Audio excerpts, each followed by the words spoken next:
Hello and welcome to the Weirder Hings podcast. I'm Michael McCann. And I'm Innes Smith. But before we get started, Innes, we need to do some housekeeping.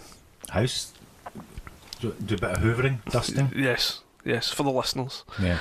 Right, so, anybody who listened to our old podcast, Weirder Things, they'll probably wondering what happened. Where did this podcast go? And we're like, we're still here, but we're just now on the Paranormal UK radio network, which you can listen What's to. that again? It's a radio network for paranormal radio shows. And what's it called again? The Paranormal UK radio network. Right, okay. And you can follow that on www.paukradio.com, where you'll find our podcast. And if you Sorry, what was that again, Michael? Can you say that again? www.paukradio.com. And if you tune into that, you'll find our podcast at 10 PM on Thursday nights. Or if you can't do that, you can tune in and download the episode via an app. I believe there's a UK Paranormal Radio Network app. There's an app? Apparently there's an app. Oh, we have arrived in the future, haven't we? We have indeed. You can also follow us on Twitter at Weirder Podcast. Facebook, we're kind of trying to fix the Facebook because it's kind of all over the place at the minute. Facebook does need fixing. Yes. We also have an email address if you want to contact us directly. Oh, that's exciting. Now, our old podcast, Weirder Things, had an email address, and I couldn't be bothered setting up a new email address, so we're just going to keep that. That's and fine, that yeah. is weirderthingspodcast@gmail.com. Right. What was that last thing again, Michael? It's weirderthingspodcast@gmail.com. So if you wish to contact us directly, we email that address. Email that address. I don't know why you would, but you might. Well, people have questions. They do have questions. They might want to, come on as a guest, or share their experiences, or we may in the future at some point maybe even have a competition that people need to submit. You might want to say, hey, can you talk about this? Yeah. So, speaking of competitions, this week we normally do... There's a competition too. Maybe. There's usually a segment called Weirder News, where I usually speak about the weirder news of the week, but instead of doing that this week, I've decided that it'd be interesting to do weather. Yeah, weirder weather. No, what we're going to do is I am going to quiz you, Innes, on your paranormal knowledge. Oh God! Yeah, you look genuinely a wee bit scared there. Oh. Don't worry, they're quite easy, and there's only 5 of them, right? Right. I don't know. Do you know what? I genuinely don't know anything about this. Okay. I think you'll be okay, right? Okay. I'll give you multiple, options to. Can I just before we begin, multiple choice. Right. The bleeper's working, yeah. The bleeper is working. Okay, that's good. Right. So, you ready? Yeah. Right. In 1966. God. In 1966, a UFO report came over the radio in Michigan, causing a pile-up on an intersection, and several police officers ran into the road pointing excitedly at the sky. What were they pointing at? Were they A, a local radio traffic helicopter which had filed the original report, B, a Goodyear blimp covering a football game, or C, an ordinary star? Oh, I would guess it would be an ordinary star. That's correct. Well done. Second question. Venus. Probably was Venus. I didn't actually say if it was daytime or nighttime. I'm assuming it was night. Well, if it was Venus, that would be. But you're not going to get yeah. Dusk. Yeah. Because Venus is quite noticeable at dusk. Yeah. It is the morning and the evening star. Yeah, correct. See, you do know stuff. You're fine. Do you know why? You see, this is a wee introduction to analogical thinking. So many of the gods and the spiritual entities that we are aware of all come from astrology, stroke astronomy, and a lot of people didn't realise that the star that appeared in the evening and the morning were the same star. But when they realised it was the same star, they went, "Oh, you're sneaky." So Venus had that reputation for being a bit cheeky. And also, certain activities used to take place during the morning and the evening. Saucy activities. So it became a star related to amorous activities. And that the pagan god, blah blah blah, Lucifer, blah blah, Venus, blah blah blah blah. There you go. Right, okay, brilliant. A wee bit of knowledge for that as well. Yeah. Right, so what famous photograph of 1934 is known as the Surgeon Picture? Oh, Miss Nessie. Correct. The Loch Ness Monster. Correct. Didn't even need to give the multiple choices for that one. And that a hoax, apparently. Apparently so. Apparently so. As well as being a prophet, what was Nostradamus famous for? Oh, the invention of lamination. You know, really like to laminate things. You know, if you've got a laminator, He invented the laminator. Never stopped laminating things. Would you like me to give you some multiple choices? Yeah, on you go, yeah. A. Poetry. Right. B. Healing. Or C. Treatizing on geography. Right, okay. Right, so, healing? Correct. Okay, good. Okay. Or were you going to say? No, that wasn't. I mean, I know it sounded like a guess, but that was an absolute certain knowledge. Yeah. Right, okay. Which actor, having had a premonition, tried to warn James Dean away from the car that would kill him? I do know this answer. And the force is strong in this one. It's Sir Alec Guinness. Is Sir Alec Guinness? See, you know stuff. And this one's pretty easy. James Dean, do not drive that car. You will crash it and die. And he did. There you go. So this one's pretty easy. What was the name of the US Air Force first UFO panel set up in 1948? 48? Yeah. Oh. 48. Well, I think Blue Book came later. Did it? I think Blue Book came later. Yeah. Yeah. So. Oh. What was Blue Book's original name? Can't remember. It's escaped me. My mind's gone. I'll give you multiple choices, right? Okay. The Martian Committee. The Martian Committee, right? Project Sign, or the Commission for Interplanetary Communication. I think I know the answer now. It's Project Sign. Yeah, there we go. Right, so what I'll do is, right, I'll put one out for the listeners. Oh, this is fun. Right, and if anybody wants to answer it, they can do so via any of the mediums that I explained earlier, be it the fan page, the Twitter account, or the email address. So, listeners, what power was 10-year-old Italian Benedict Supino found to have in 1982? 1982? Yeah. He could moonwalk? You're not allowed to answer, it's for the listeners. He could cause dogs to pass out by singing to them. Right. He could set fire to objects by looking at them. Right. Or if he stood like a crucifix, he'd go into a trance and repeat sayings in Hebrew that Christ said in the Bible. Wow. So it's one of those three things. That's quite a So combo. if you know the answer to that, I mean, you could Google it. Or if you think you just know the answer, just, send that in. Or don't. We might not even have any listeners, so we don't know. So yeah. Of course we have listeners. Yeah, of course we have listeners. Why would you not listen to this podcast? Did you enjoy that quiz, listeners, as much as I did? Did Dennis enjoy it? Oh, it was great fun, Michael. Thank you. I just thought I would spring that on you. Yeah, good. Enjoyed it. Next week we'll come up with something else.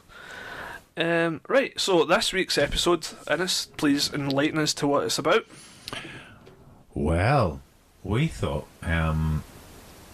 because Michael and I often do this podcast completely naked, Yeah. Yep. Yeah, completely naked, or skyclad, as we like to call it. We thought we'd do a show about witchcraft, and Scotland's great at persecuting alleged witches. So we thought we'd share a little bit about the history about witches. We're awesome at it. It's one of our favourite things. But first of all, have you ever met a witch, Michael? Not to my knowledge, unless you're about to spring something on me. No. All right. Okay. No. I've met a few. Have you? Yeah, they're very nice.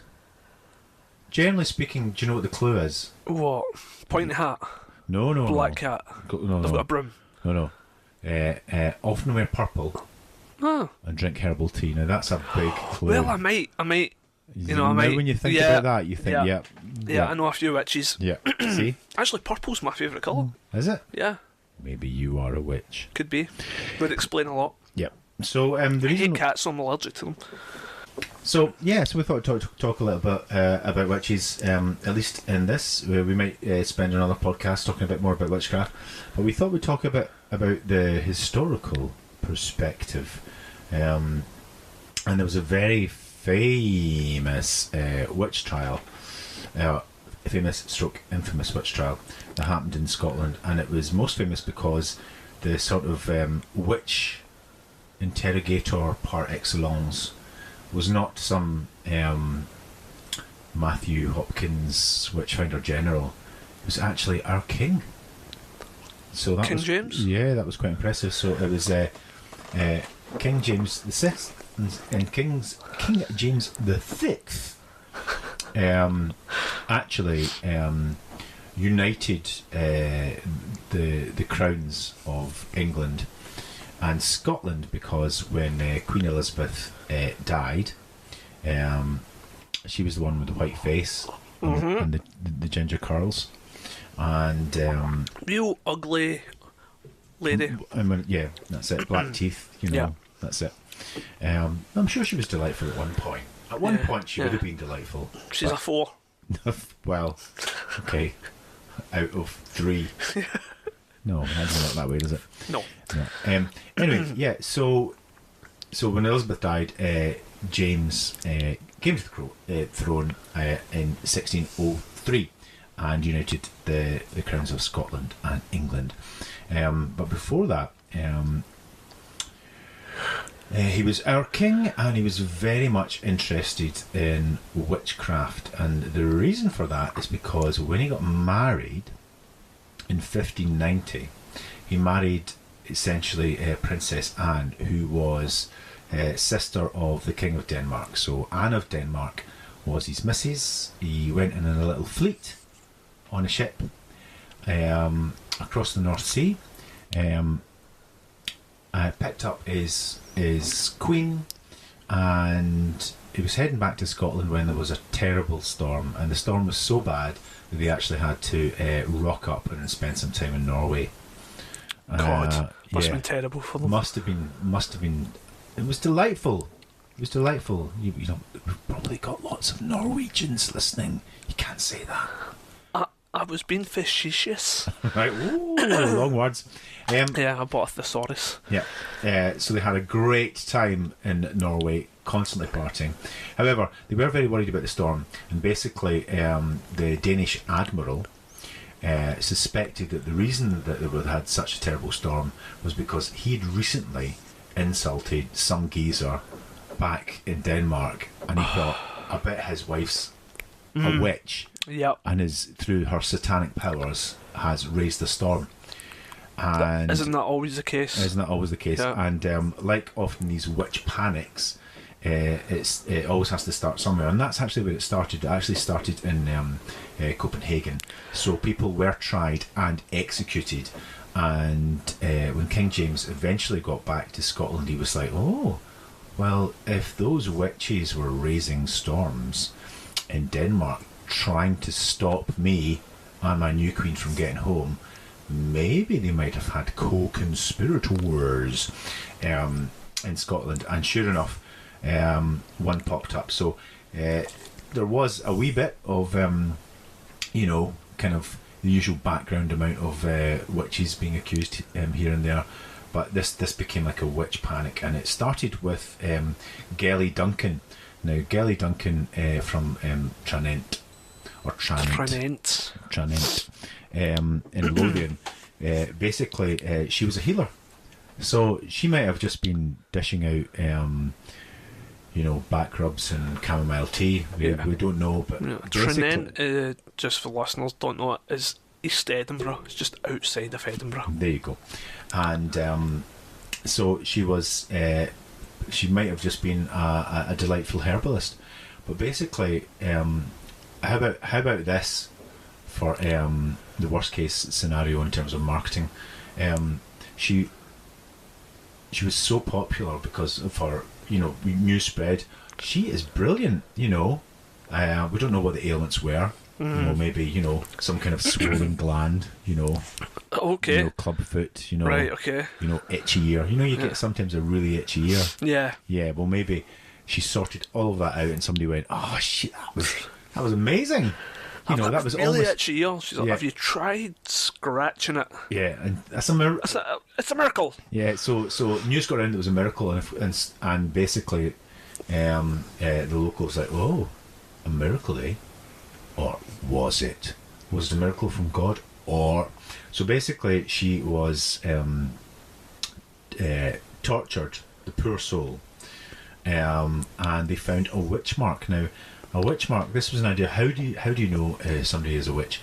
Well, the idea was that at some point, when you'd be initiated into your diabolical coven, the devil would seal the deal.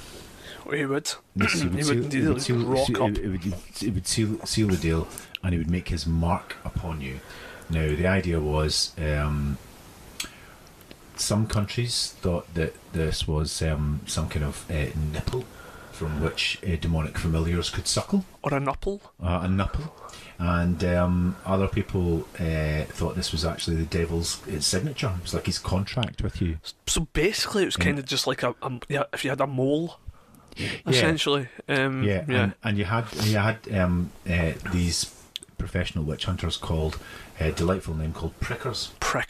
And you think something like a little pin like you use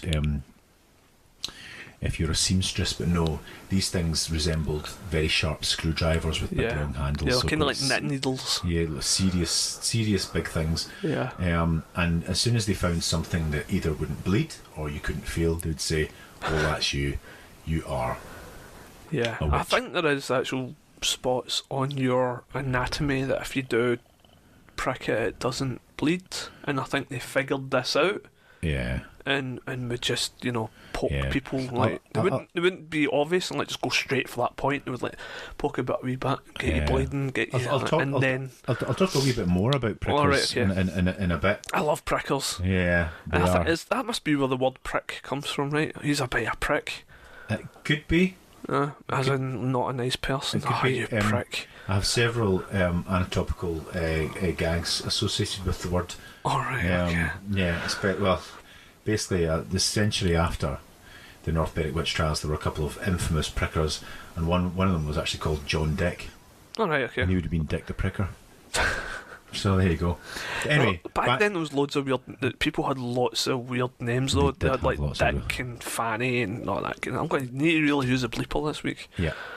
Just bleep them all out so nobody has a clue what we're talking about. So, but no, Dick is a name. It's a Scottish surname. Yeah, Richard. So anyway, moving swiftly along, Gellie Duncan, she was tortured. She denied it at first, but eventually, because some of the torture was horrific, typically you could get tied up and then suspended, often even by your hair. Nice. And deprived sleep. And eventually she confessed she was a witch, and then unfortunately for all those named, she named other people, and she said that Dr. John Fian was a witch. He was a schoolmaster. Agnes Sampson,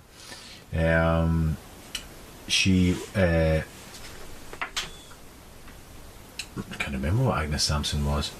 I recognise the name. Yeah. Oh, that's right. She was basically an old woman, basically. Mm-hmm. There you go, a dangerous profession, old woman.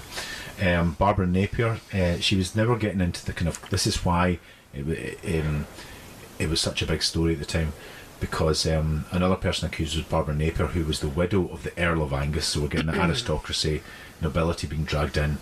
And then Francis Stewart was basically he was the 5th Earl of Bothwell, and he was the king's cousin. So not only was he accused of a witch, but he was accused of treason as well, serious business.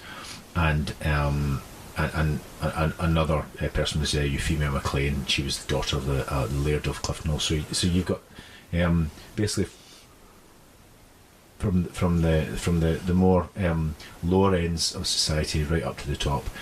So that's why it was like a huge big story at the time. And there's something you say the Earl of Bothwell.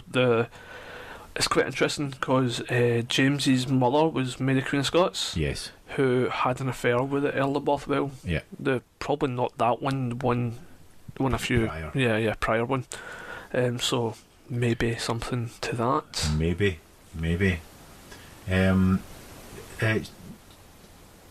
Mary Stuart married the Earl of Bothwell? Did she? I think she did, yeah. Right, okay. Anyway, so 70 people in total were accused. It's the North Berwick witch trials because when the confessions came out, people were tortured. They talked about gathering in the kirkyard, and they confessed to meeting with the devil at midnight, and also raising the storm in this delightful manner. They dug up graves, they put all the limbs, took lots of limbs, they got a cat, they baptised a cat apparently. Baptised a cat, and then what they did is they rowed across the waves in sieves. Right, okay. Because if you're magic you can do this thing. And then they threw all of the body parts and the cat into the waves and raised this diabolical storm. And the extraordinary thing is that James VI, the King, actually interrogated Agnes Sampson personally, actually at Holyrood House, and just for she refused to confess. She did not confess at all, and she suffered terribly. Basically, to sort of he had this extraordinary iron contraption that went in the mouth that held the tongue in place, so that they couldn't curse or spit or anything like that. So yeah, and another thing they used to do is they used to tie a rope around your head and then just throw you about the place. So it's like a bungee cord around your head that wasn't stretchy. So imagine how much fun that would be. Not any fun at all. No. So yeah, absolutely horrific. So lots of people accused and burned, and just I don't know, tremendous. But we always managed to find really inventive ways to just mess with people. Yeah. Like, what can we do to this person? Let's tie a rope around their head, or There's just a couple of little quirky details. Is the king was fascinated and flattered because one of the witches actually declared that the reason why they were so desperate to murder him was because the devil was most afraid of him, King James. Of course he was. Why would they not be? Yeah, so he had it all going on. Yeah, he was like, obviously quite flattered by this, going, all right, I'm like the devil's number one enemy. So he actually went and wrote a book called Demonology, which was published in 1597, and Scotland, because James VI was all about magic and witchcraft and witches. When he came to the throne, a certain playwright thought, I'm going to write a play all about Scottish. I'm going to write a play all about Scottish history, full of witches, because Scotland's all about that. And that was Macbeth. So that's why you have witches in Macbeth, because of the North Berwick witch trials. Woohoo! Any questions, comments? None so far. What I'm going to do then is I'm actually going to talk a wee bit more about these prickers, Yeah, do that. Because or Witchfinder Generals. Yeah, if we go forward, basically, quite a substantial wee bit. Well, basically I don't know. It's not that long actually. When you come to think of it, it's about 50 years basically. Over 50 years from the North Berwick witch trials. We get to what's called one of the great Scottish witch hunts, and that's basically, so this is during a really, really tumultuous time. This is during what the English called the English Civil War, but it really was a British Civil War. So if you can remember, if you don't know, there was this civil war in the British Isles in which Charles I, who was the son of James VI of Scotland and the first of Great Britain. So Charles I, his son, was a very unpopular king, and he tried to impose his own version of religion on a conservatively Protestant and Presbyterian church in Scotland. So actually you could make a very good argument, and I do, that essentially the English Civil War started in Scotland. Oh, right, okay. Yeah. And it started because he tried to introduce like an Episcopalian sort of bishops, right, and a prayer book into Scottish religion. And basically, when the minister in St Giles basically started to read out from the Book of Common Prayer, this is basically the Reformation in Scotland was very much about there should be nobody between you and God, just the Bible. It's you and God, and just nobody gets in between that. Your relationship with God and what you think about God is your business, right? Mm-hmm. Nobody tells you anything else, right?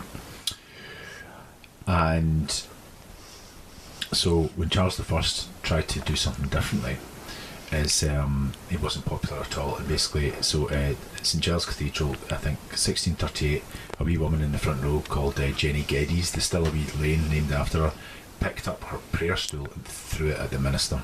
Right. Rock and roll. So there was you that go. the one as well?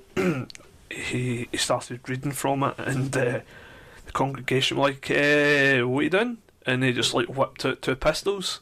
It's like, we're reading for this, and they're like, "Oh, right, okay then." I don't think that was St Giles, but that probably would have happened. Yeah, I remember. I have heard that. I remember that story as well. Yeah, yeah. Just so like, basically, no, this is what we're doing now. Yeah, exactly. Like, so yeah, it very much split Scotland down the middle, and it eventually split the entire British Isles down the middle because there was a civil war. Charles I was all about divine right, not listening to anyone else, divine right of kings. So basically, it split into government forces, parliamentary forces, and people that supported Charles and the monarchy, and they were called royalists or cavaliers. So cavaliers versus roundheads. But basically, what happened in Scotland, what people don't really realise is while this war was going on, and then there was a time in which basically Charles I was actually executed down in London. But basically, Scotland became essentially like a Presbyterian or a Covenanter, a Calvinist sort of theocracy.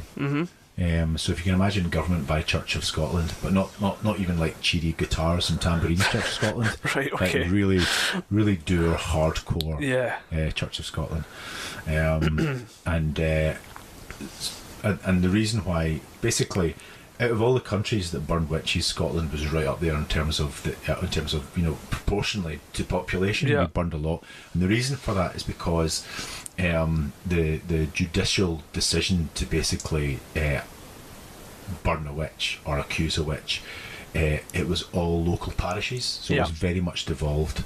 So we can pride ourselves in local democracy as proud Scottish Presbyterians, but this actually meant that we just killed an awful lot more witches, because usually the whole act of accusing a witch started with the local minister. And this all starts because some bad weather in the North Sea, which is just like the most violent ocean on the planet. Yeah, I mean, there were witches basically accused and executed before that, but basically the North Berwick witch trial in 1590 was the first big one. Right, okay. It was the first big one. But there was another sort of what they call the Great Scottish Witch Hunt, and this was basically in 1649 to 1650. So just that was just a wee bit of context to say that this is really uncertain times. Basically, there was a politically and religiously, things were really uncertain, and when things are really uncertain, then things can go a bit crazy, a bit wild. That all sounds very alarming. Yeah, because exactly. we are kinda at this present moment in a bit of political uncertainty. That's it. So do you think? I reckon there'll be witch. Maybe there'll be witches, but it'll be something. Witch, yeah, exactly. Vegan sausage rolls from Greg's. That's it. Vegans? It could be vegans. But Get him! He's eating vegetables! That's it. Well, that has happened recently. Absolutely. Yeah. Although one thing about vegans, though, many of them have very long hair and often dreadlocks. That's how you spot one. Yeah, so when you do tie them to the ceiling by their hair, they probably just could walk out the door, get themselves a vegan sausage roll, walk back into the room, unperturbed. Yeah. Unperturbed. So that's a defensive measure. Anyway, so the thing about this is almost 2,000 people were basically accused of being witches during this 1649, 1650 How many? witch panic. 1,800. That's a lot. That's a lot. However, this is the point though. Everyone thinks as soon as you were accused of being a witch, you were doomed, and depending on where you were and how connected you were, that could be lethal. But other times, basically, just your status in society would protect you. So basically, it was actually proportionally, it was basically 1 in 6 people accused would actually go through and actually be executed. So you still had quite a good chance of not being murdered by the crazy state over their delirious claims. But basically, if you're like an old widow, or that was MO, or basically nobody would want to speak up to you for you if you weren't liked by your community, then you were pretty much doomed. Just a bit weird. Yeah, just a bit weird. Exactly. If probably nobody would stick up for you, and that way you'd be doomed. I mean, for example, in Inverkeithing, lots of people were accused until the actual ministers, wives and things like that, were being accused, and then like, right, that's gone enough. Right, that's plenty. That's plenty. That's enough. I think you've all just gone a wee bit over the score there. Yeah. But anyway, during this time, there were a couple of we're going back to the witch pickers here, John Kincaid and John Dick, and basically this was a really lucrative profession.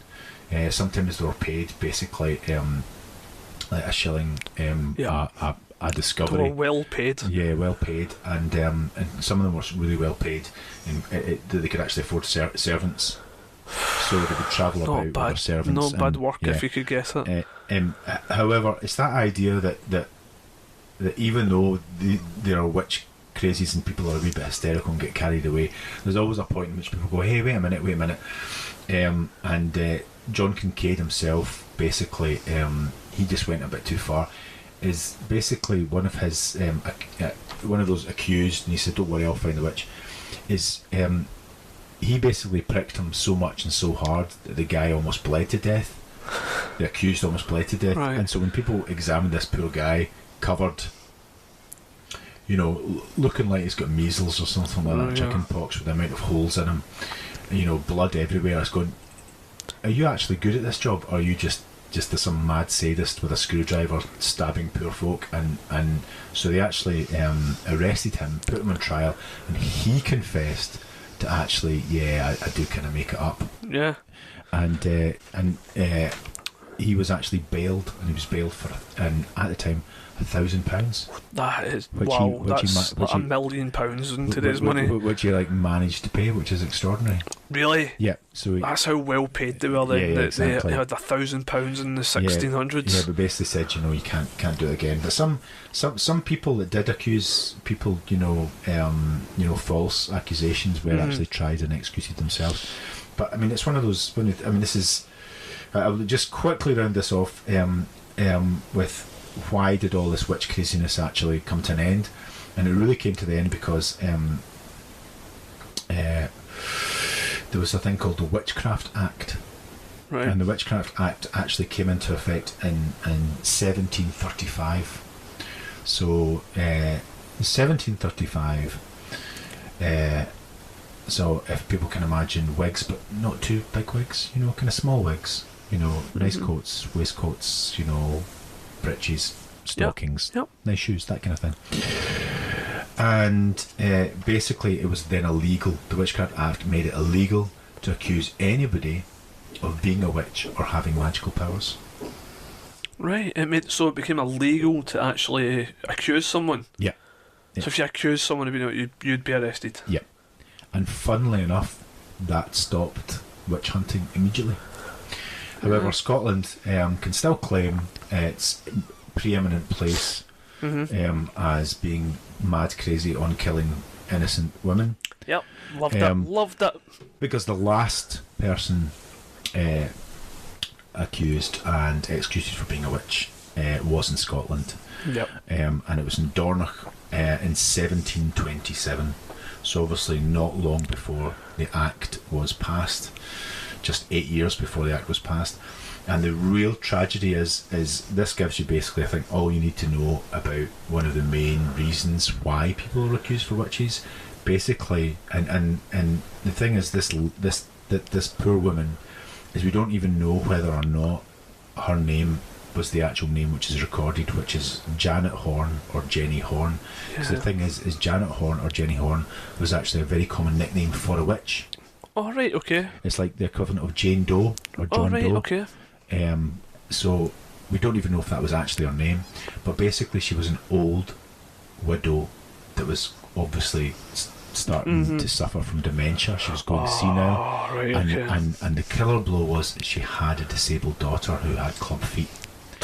So basically, she would be a burden on the local community. Right. People who would be intolerant and not charitable would think, oh, look, it's that mad old woman, and check the neck of that, check the neck of that daughter. Yeah. And the cruel rumour, which turned into sort of pathological and deadly rumour, was they thought that actually the reason why her feet were deformed because they were actually hooves.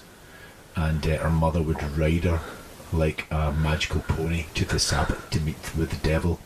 And the true horror was she was accused, convicted, she had her body hair cut off, she was covered in tar, stuck in a barrel. The barrel was kicked down the streets of Dornoch eventually before being burnt to death. So it was horrific, horrendous, and it basically just tells you everything you should know about, how communities dealt with the vulnerable. Yeah, I think the reason for most of it was boredom. Like there was no television, right. There's nothing to keep people occupied. Actually, I prefer your theory already. Yeah, that's like it. People were just like, it's winter in Scotland. It's raining. Yeah.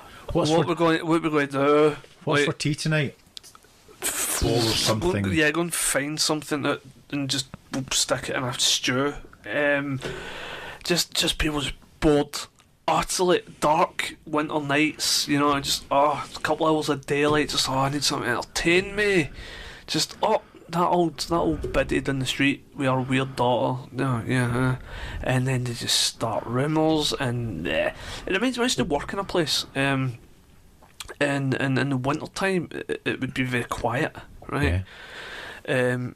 I worked in a museum, right? And in winter time, it's not peak tourist season, so the visit numbers would drop, quite significantly, and then. That is when you start noticing. I started noticing my colleagues would start arguing and fighting with one another. Right? They find wee things just to argue about. Right? getting start arguments and fights with one another. And the reason for it was boredom. There was nothing else for them to do, so they just started. The devil makes use of idle hands. Oh, so it is the devil after all. Is the oh my God. So I'd be like, oh God, it's every year, winter time, people would just start having me arguments with each other, start fighting with each other, have me petty kind of fights over the stupidest wee things. So probably same thing, dark winter nights in Scotland, people with nothing to do, let's just murder the old woman down the street just for something to do, otherwise I'm going to go insane with boredom. Yep, that's definitely a factor. Yeah. Yeah, the reason why I think that witch panics and huntings I think is relevant to the wider study of the paranormal is I'll use a wee example here. A wee example is there was quite a lot of witch hunting that happened in France, and one particular incident in France was because you'll notice that there were often trials. Mm-hmm. Mm-hmm. But often the quality of questioning and thinking about the subject were not up to par. For example, a couple of saucy young French wives were accused of being witches, right? Because you wanted to accuse a few saucy young ladies because they look better, tied to a pole than old ladies, don't they? Fair enough. Something enough. Something for the dads, Yeah. Something for the dads, and. Basically, so these young ladies were put on trial, and they went. So you ladies were witches because this witch said that you were at the same Sabbath that night, and they went, no, I was in bed with my husband, and the other one went, I'll do the saucy accents. No, monsieur. I was in bed with my husband. And the other one went, oui. Et moi. Two, whatever's, Duh. Whatever. Well, yeah, maybe. You get away with that. Moi deux. Yeah. Our French listeners can instruct us in the correct French. Yes. So Sorry, basically they went, no, France, yeah, I've got an alibi. And then the husbands went up and went, yeah. They went, yeah. Oui. Oui. Oui. My saucy young French wife was in my arms all night. That's what he said, right? Yeah. And then here was the comeback, right, from the witch hunter. The witch hunter went, well, you were deceived. You see, they basically said, look, well, this proves they're witches, because only a witch would be able to make you think they were still in your arms. Oh, they were in two places at once. The devil made this false wife that you thought that was your real wife, but she was really off at the Sabbath. There's no comeback to that. How do you come back to that? Yeah, and basically, I think that what makes this really interesting is there was lots of claims like this. The idea is, even if you found holes in a witness's testimony, i.e., well, you might ask why people confess to anything at all when they're being tortured, but the simple answer is you would say anything because you're being tortured. Yeah. Now, you will. It's why torture doesn't work. Yeah. You would say anything to prevent being tortured, or even after torture or during, because you will get to a certain stage where you will just say anything just to get killed, because it's so awful. And why did they say that? And they said these extraordinary things, but the thing is they would often make statements. They would often make statements that were contradictory or could easily be proven to be false. But the thing is that in itself became proof, because then they'd say, oh well, we know they lied about that, but who is the prince of lies? It is the devil. So the fact that there were holes in their testimony, holes in their confessions, actually didn't detract from their statements. It actually built a stronger case that they were liars, and therefore they were witches and Satanists. So it's that idea that's important for the wider subject of the paranormal, is if you're presenting evidence. I'm doing the air ditto quotes. things. Yeah. Air quotes here. If you're printing what you think is evidence, if your evidence cannot be falsified, then it's not really evidence. It's Right. just a belief. Yeah. Because you need to prevent evidence that can be falsified, you know. Yeah. And to the extent that there's a lot of paranormal phenomena that gets to the stage where there's so many kind of excuses why, you know, oh, well, that's because the aliens, yeah. Aliens can go invisible, so they were there, you know, etc. Right. So what we'll do We'll is get a lot of comments about that. Yeah, well, the aliens are invisible, and because you said that, you were part of the conspiracy, etc. Yeah, right. So what we'll do is I'll quickly knock one out here. The one I'm going to speak about is it's a famous case known as the Paisley witches, or the Bulgarian witches, or the Renfrewshire witches. Right. We've got options. Yeah, if anyone want to know where Paisley is, it's where the Glasgow airport is, and it's where Innes is from. Yay! Yeah, it's your hometown. That's it. I've got a wee story here you might be proud of. So, on the 17th of August, 1696, Right, okay. an 11-year-old girl called Christian Shaw, the daughter of a local landowner, John Shaw, saw one of her family servants, Catherine Campbell, steal a drink of milk. Oh. The wee girl, Where from? probably the pantry. Right, okay. The young girl reported the theft to her mother, whereupon Campbell cursed her, wishing her that the devil would haul her soul through hell. Oh. 4 days later, Shaw encountered Agnes Naismith, an old woman reputed to be a witch. The following day, on the 22nd of August, Shaw became violently ill with fits similar to the symptoms reported a few years earlier in the American Salem witch trials of 1693. Right, so just to recap here, so basically the girl nicked some milk. Yeah, the servant knocked some milk. Yeah. The wee girl saw her, reported her to the mum. The servant cursed the wee girl, basically saying, "You wee grass." Right, yeah. Well, I was only getting a drink of milk. And then so she cursed her. And then the next day, the wee girl was out, saw the local witch, or the woman that was reported to be a witch, and then became ill. Right. Right? So, up to speed with I that. can see where this is going, and it looks to me like an open and shut case, yeah? It does. However, it was not.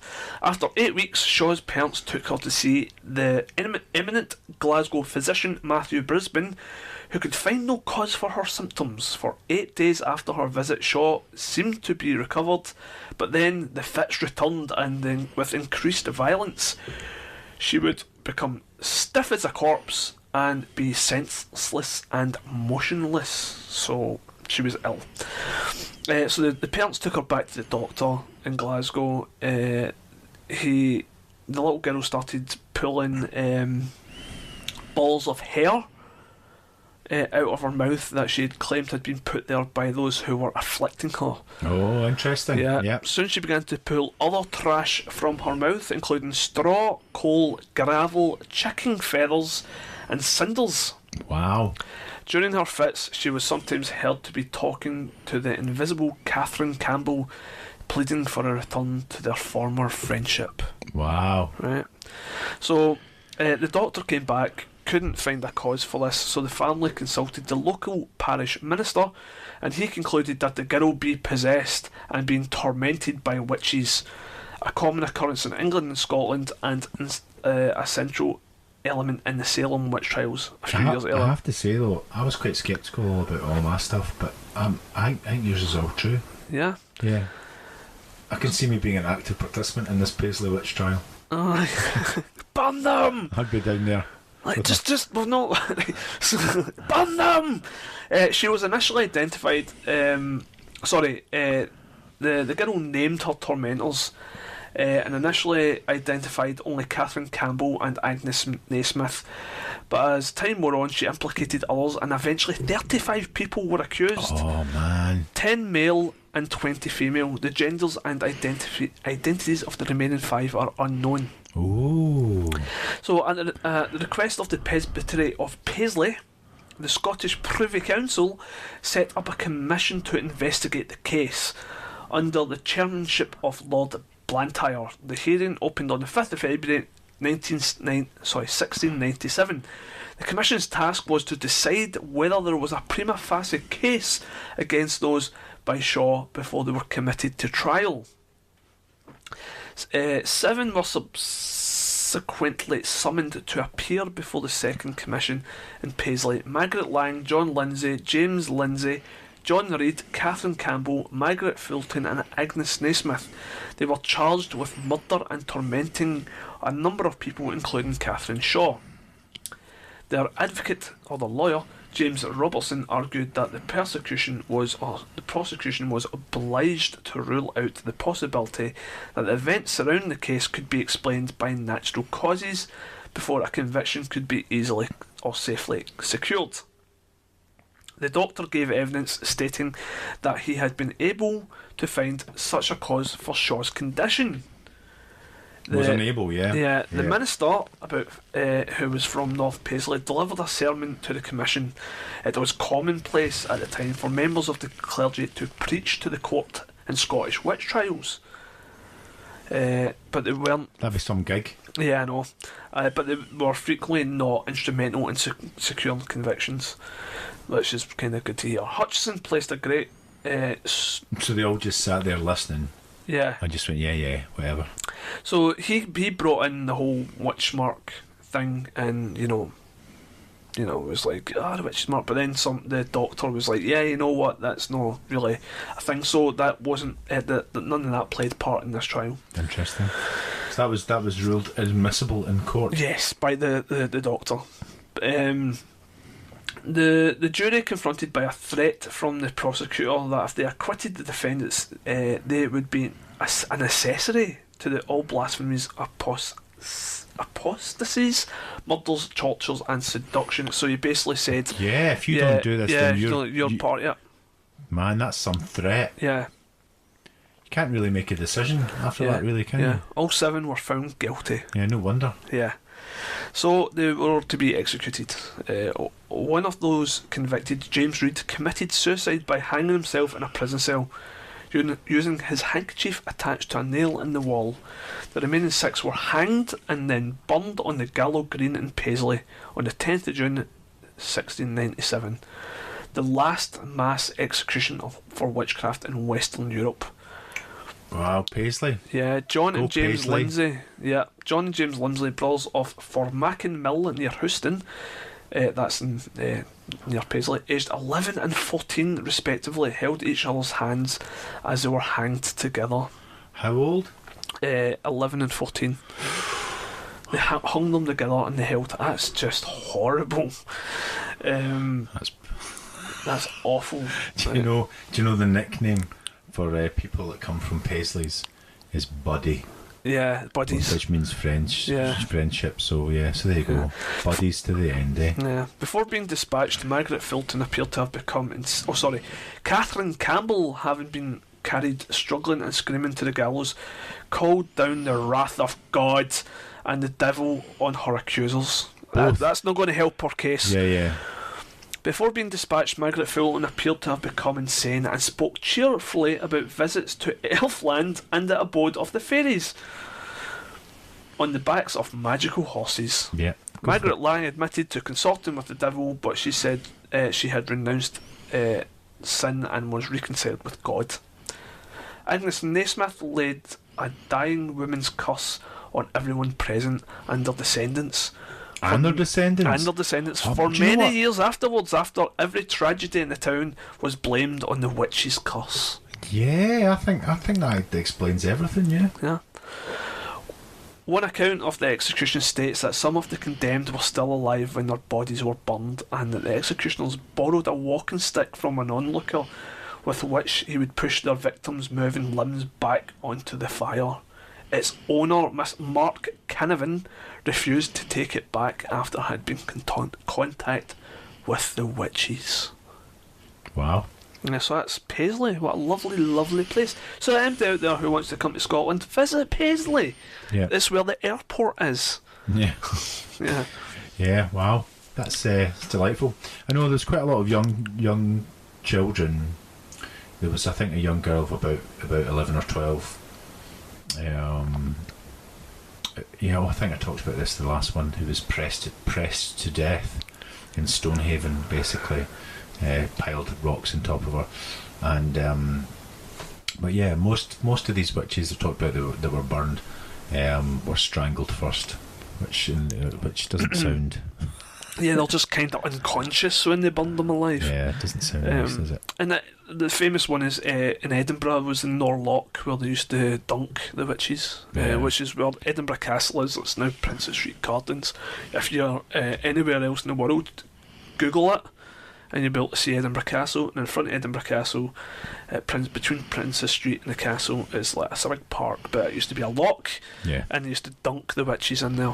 And when they were done, when them burning them or whatever, they just chucked them in there. And yeah, that's where the witches in Edinburgh met their ends. And if you go to... Is that why the flowers are so nice and Princess Street Gardens? Good fertiliser. Good fertiliser. If you're ever in Edinburgh, or you've been to Edinburgh, if you go up to the top of the Royal Mile to the entrance of the castle, on the right hand side of the wall there's actually a plaque dedicated to all the women and people they call it the Esplanade. It's a large parade ground, so it's not right before the castle. It's basically just as Michael said, just at the top of the street, and it opens into that wide parade ground.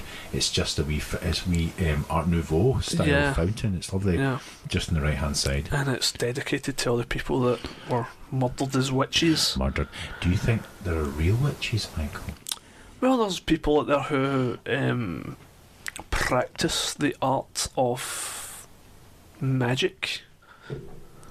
Did you just say that there are people out there that have magical powers? Yes. Because you're in breach of the Witchcraft Act of 1735. That's a crime. I feel that I've been a victim of, you saw that coming. I think it was a loaded question. What are you accusing me? Do I need a lawyer?